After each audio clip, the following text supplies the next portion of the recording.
नमस्कार. नमस्कार. तुमचं नाव सांगा पूर्ण. बाळासाहेब रामभाऊ वेगळे.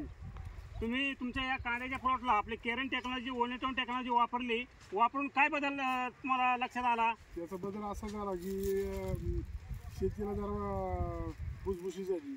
हा, परत जमीन भुसभुशीत झाली.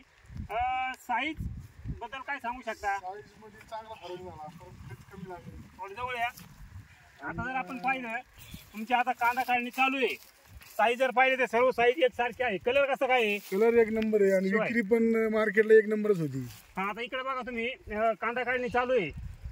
कुठं पण बघा कलर एक सारखा आहे, साईज पण एक सारखी आहे. एक सारखी साईज आहे आणि विक्री पण एक साईज आहे. याचा फायदा काय होतोय? मार्केटला गेल्यानंतर तुम्हाला जो भाव आहे तो कसा भेटतोय? तो एक नंबरच ना, एक नंबर मध्ये जातोय माल बरोबर. चांगल्यापैकी. टोटल तुम्ही ही जी आपली टेक्नॉलॉजी किती एकरला वापरली?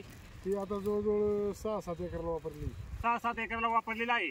शिवाय रासायनिक खतामध्ये काही बचत झाली का? हा, बचत झाली ना. मग ते खत जरा कमी लागले याच्यापेक्षा. म्हणजे हा, रोग राहायला पण थोडं मानस आहे. म्हणजे इतर जे काही फवारण्या आहे त्या पण तुम्हाला कमी लागल्या. कमी लागले. हा, बरोबर. सध्या आता तुम्ही मार्केटला याच्या 1-5-6 दिवस अगोदर काही कांदा नेलाय ते पण तुम्हाला एक नंबर भावानेच गेलाय. शिवाय इतर जे 35-36 रुपयाने कांदा एक नंबर गेला. हा, शिवाय इतर जे तुमच्यासारखे कांदा उत्पादित शेतकरी असेल त्यांना तुमचा काय अनुभव असेल? हा, अनुभव म्हणजे असा की केरळमुळे आपला फायदा झाला. त्याचा फायदा असा झाला की माल एकदम ठोकर माल